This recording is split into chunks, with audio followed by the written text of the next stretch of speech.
She settled for. Well, we all make mistakes. My father-in-law said that about me at my wife's birthday dinner, right in front of everyone. My name is Michael Sterling. I'm 35. I run a company called Apex Capital Management. We handle $547 million across 23 different investment accounts. But that night, sitting in Richard's $8 million mansion, listening to him talk shit about me, I felt pretty small.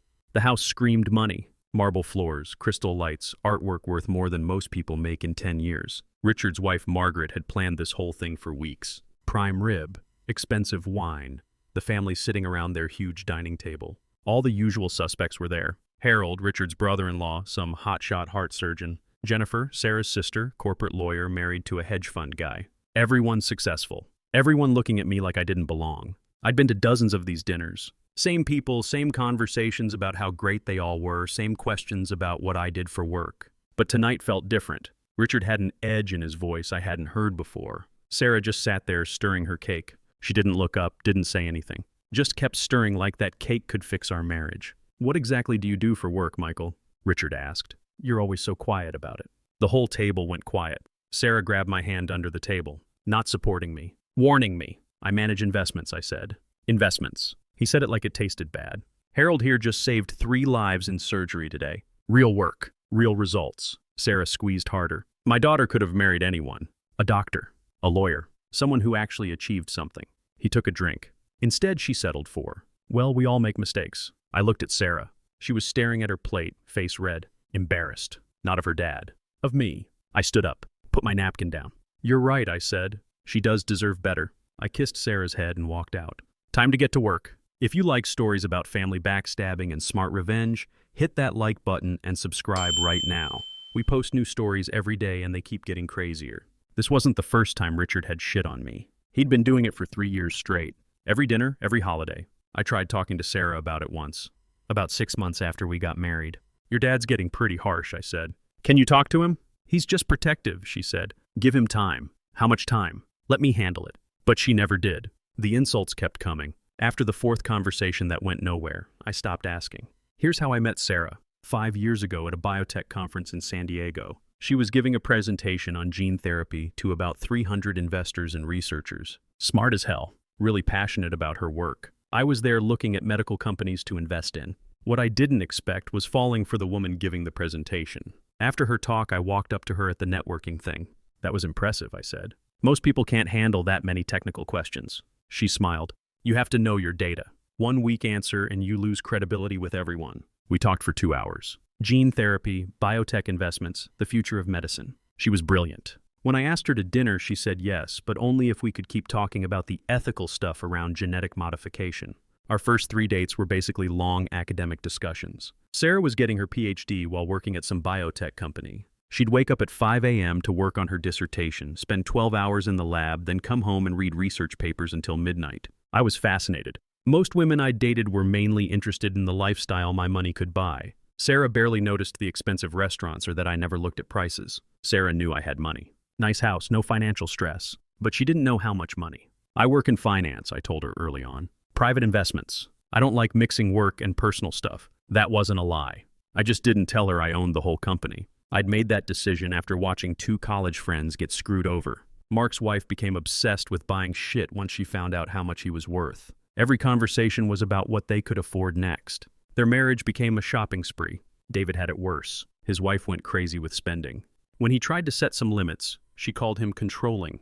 The divorce cost him $40 million and half his business. I'd seen how money could fuck up relationships, turn love into a business deal. So when I met Sarah, I kept it simple. If someone could love me when they thought I was just a middle-class finance guy, that love was real. The irony? This decision led to my father-in-law spending 3 years insulting me for not being rich enough. Problems started our first Christmas as a married couple. Richard had too much wine and started grilling me about work. I gave him the same vague answers I gave everyone. I manage money for wealthy people. Richard decided that made me weak. Started making comments about my mystery job. Said real men are transparent about their careers. Sarah would change the subject or laugh it off.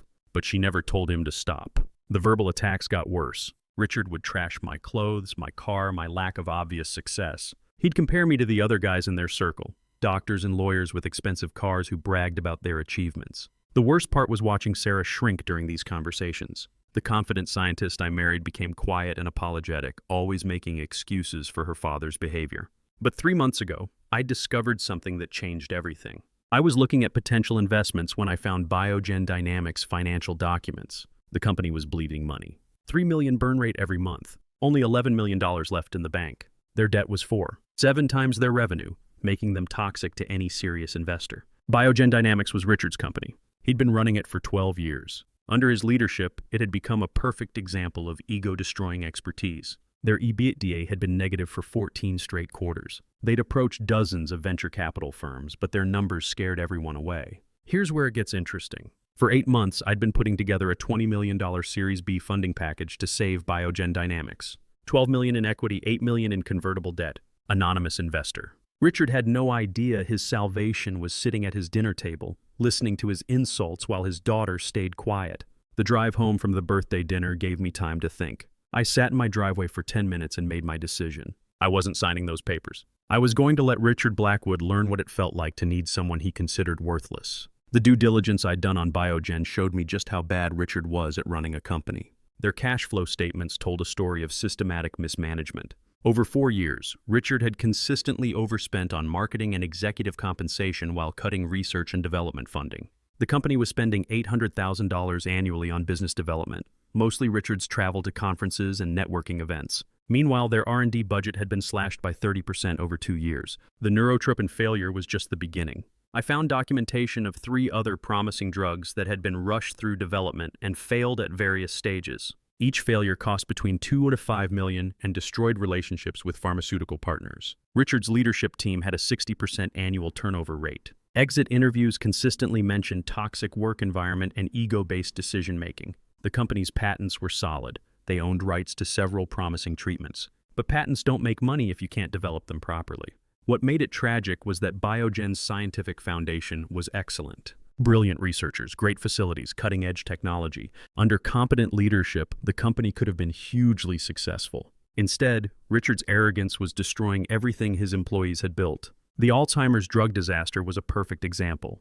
Biogen's research team had found a promising compound but recommended 18 more months of testing before approaching the FDA. Richard decided they were being too conservative and pushed for immediate clinical trials. The compound failed phase 1 trials spectacularly. Not only didn't it work, but it caused serious side effects in 40% of test subjects. The FDA issued a clinical hold that prevented Biogen from testing any related compounds for 2 years. The $15 million Novartis partnership disappeared overnight. Richard called an all-hands meeting after the failure. Instead of taking responsibility, he blamed the research team for not preparing the compound properly and the FDA for unrealistic safety standards. 3 senior scientists quit that week. 2 others got fired for attitude problems when they questioned Richard's explanation. The neurotropin launch followed the same pattern 2 years later. Different drug, same arrogance, same devastating results. Next morning, I called my lawyer, William Martinez. I need 3 documents, I said. Withdrawal notice for Biogen, termination of the funding deal, and permission to tell them who I am.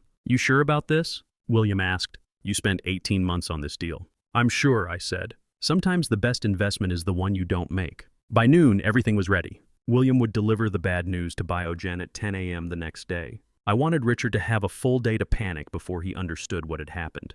That night, Sarah came home around 8. She'd been staying at her sister's since the birthday dinner. Dad called, she said. He's worried he went too far. He wants to apologize. Maybe we can have dinner this weekend? Start over. Start over? I almost laughed. How long have you been embarrassed by me? I asked.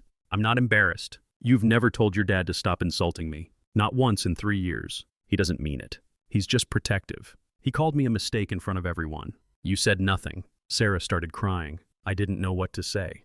He gets angry when people confront him. So you picked his comfort over my dignity. That's not fair. But it was fair. Every time she stayed quiet, every time she made excuses, she was picking her dad over her husband. I love you, she said. Love isn't enough if you won't fight for it. She left an hour later. I knew she wasn't coming back. Next morning at 10:04 a.m., William confirmed the withdrawal notice had been delivered to Biogen's headquarters on 17th Street. 20 minutes later, my phone rang. Michael? Sarah's voice was shaking. Something terrible happened. Dad's company just lost their major investor.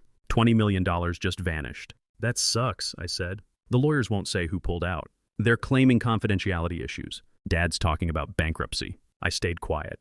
You work in finance? Can you ask around? Maybe find out who this investor was. Perfect. She was asking me to find myself. I'll see what I can do, I said. After hanging up, I wrote 2 text messages scheduled to send at 10 a.m. the next day. One to Sarah, one to Richard. Both would tell them exactly who their mystery investor was. That evening, I went through the Biogen files one more time. What I found confirmed everything about Richard's terrible business judgment. The company had been hemorrhaging money for 18 months, ever since Richard pushed through a product launch despite warnings from his research team. He'd overruled his own scientists, convinced his business instincts were better than their technical expertise. Biogen's lead compound, BG127, had failed Phase 2A trials with only 23% effectiveness. The disaster cost them partnerships with 2 major pharmaceutical companies and nearly $3 million in development costs. But instead of accepting responsibility, Richard blamed the research team, fired 3 senior scientists, and started shopping for new investors to bail him out. Richard had fired 11 senior scientists in 2 years, giving Biogen a reputation as a career killer in the biotech community. What made it worse was that Sarah had been one of the scientists who opposed the neurotropin launch. I called her former colleague, Dr. Patricia Webb, who'd left Biogen around the same time. "Can I speak freely?" Patricia asked when I explained why I was calling. "Please. Richard Blackwood is a disaster. Brilliant scientist, solid research, but the man has no business running a biotech company. He treats research staff like factory workers and makes decisions based on ego instead of data.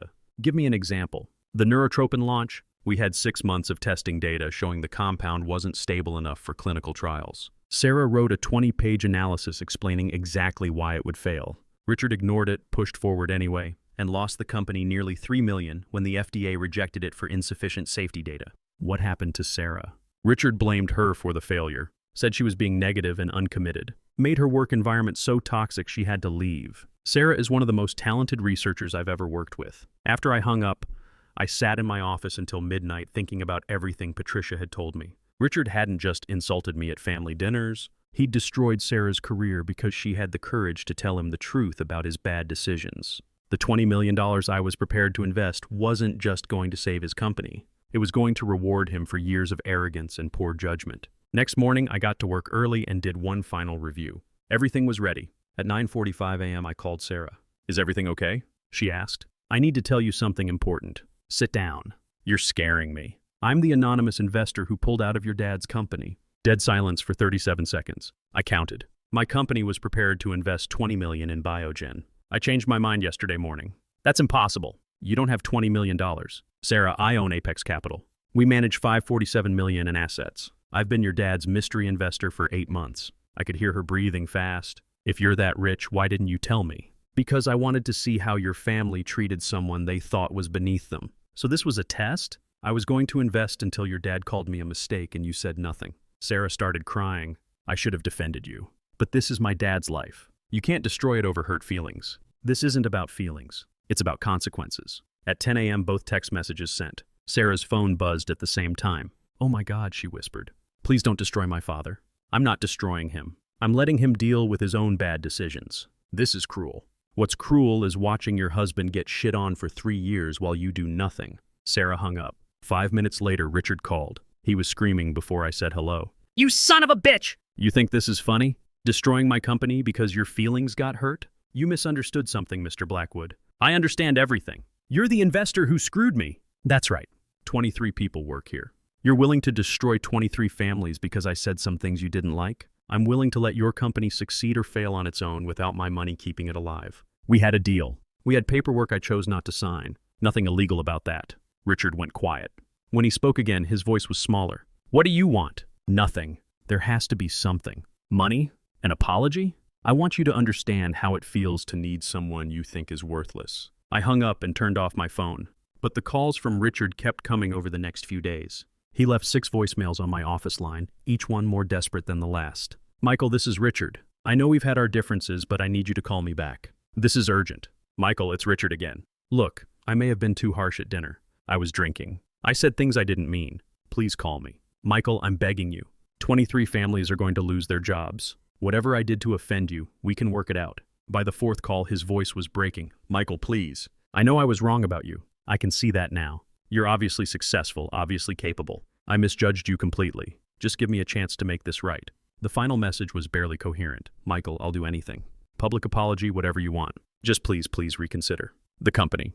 My life's work. It's all going to disappear. I saved every voicemail. Not to be cruel, but because I wanted to remember what desperation sounded like coming from someone who'd spent 3 years making me feel worthless. 3 days later, Sarah filed for divorce. She came to the house while I was at work and packed her stuff. Left a letter saying she couldn't be married to someone who would hurt her family on purpose. But here's what she didn't mention. She also stopped talking to her dad. The morning after I revealed who I was, Sarah showed up at my office unannounced. My assistant tried to stop her, but Sarah pushed past and walked into my conference room where I was meeting with clients. "I need to speak with my husband," she said, shaking. "It's an emergency." I excused myself and followed her into my office. Sarah was crying, mascara running down her face. She looked like she hadn't slept. "I've been thinking all night," she said. "About everything you said, about all the times I should have defended you." "You're right. I was a coward." "Sarah, no, let me finish. I chose the easy path every time. I told myself I was keeping peace, but I was really just protecting myself. I didn't want to deal with Dad's anger, so I let him take it out on you instead." She took a shaky breath. "I know it's too late, but I called him this morning. I told him exactly what I thought of his behavior. I told him he'd destroyed our marriage with his arrogance." "What did he say?" "He hung up on me, but I needed to say it." According to Patricia Webb, Sarah's confrontation with Richard happened after our divorce was finalized. She drove to his office and delivered a speech that had been building since her days as his employee. "You destroyed my marriage," she told him. "You destroyed my career at Biogen. You've spent years tearing down anyone who challenged your ego. Now you're dealing with the consequences of your own arrogance." When Richard tried to interrupt, tried to blame me, Sarah cut him off. "Michael was offering you $20 million to save Biogen. $20 million from the man you called a mistake for 3 years. I sat there and let you do it. I picked your comfort over my husband's dignity. I'll regret that forever." She walked out of his office and never spoke to him again. Within a week, news of Biogen's money problems spread through the biotech community. 2 more investors pulled out, scared by the company's debt ratio and the sudden departure of their lead funding source. Richard had to fire 8 employees and close his second research facility. The Denver Business Journal wrote about the company's struggles, focusing on the mystery investor who disappeared. By the end of the month, Richard was selling his $2.8 million Cherry Hills mansion. The country club membership was gone. The Aspen vacation house was gone. Everything was being sold to buy time. I drove by his house one afternoon during the estate sale. Richard was standing in his former driveway, watching strangers go through his belongings. Furniture, artwork, even kitchen stuff had bright orange price tags on them. He looked broken. The confident, arrogant man who'd lectured me about success was now haggling with bargain hunters over the price of his wife's jewelry. Margaret had filed for divorce 2 weeks after the bankruptcy. She moved in with her sister and refused to speak to Richard. After 25 years of marriage, she wasn't willing to go down with his sinking ship. 6 months later, Biogen went bankrupt. Richard managed to sell some research to another company, but his business was dead. The remaining employees either got fired or absorbed by the buyer. Richard took a consultant job with a bigger biotech company, working out of a tiny office in a strip mall by the airport. The guy who spent years lecturing me about success was now driving to the kind of anonymous office space he used to mock. The biotech community's rejection was swift and complete. Richard's name became synonymous with ego-driven mismanagement. When he applied for jobs at other companies, his reputation preceded him. No serious firm wanted to hire someone who'd destroyed a promising company through arrogance. Sarah moved to California, got a job at a research institute. She's doing well now, publishing papers and speaking at conferences again. She found her voice in science, just not in our marriage. I sold the Denver house and moved Apex Capital to Seattle's Belltown district. The Pacific Northwest tech scene offered plenty of investment opportunities. Seattle was different. The tech scene was dynamic, focused on innovation instead of old money connections. My investment approach, careful analysis, and respect for expertise worked well with startup founders and established companies. Apex Capital's Seattle office occupied the top floor of a modern building with views of the bay and mountains. It was a different kind of success than the traditional wealth Richard represented, more collaborative, less hierarchical. I found myself drawn to biotech startups run by former academics, scientists who understood both technical challenges and business realities. Several of the researchers I funded were former Biogen employees who'd left during Richard's reign of terror. Dr. Patricia Webb joined one of my portfolio companies as chief scientific officer. Over lunch one day, she told me that former Biogen scientists had started calling themselves Richard refugees, talented people whose careers had been damaged by association with his failures. "You know what the saddest part is?" Patricia said. "Richard actually had good instincts about science in the early days. But success made him arrogant, and arrogance made him stupid. He stopped listening to people who knew more than he did. I never heard from Richard again. But the business journals kept me updated.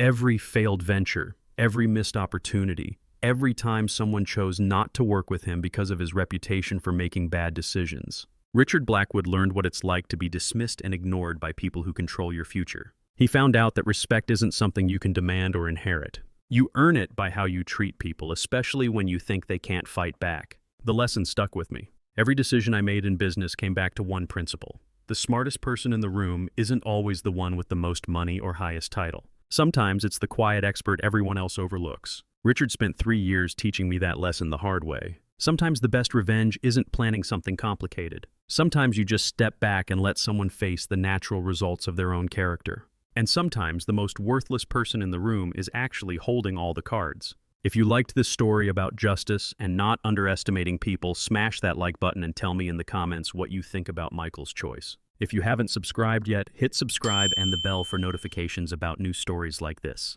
Thanks for watching. See you next time.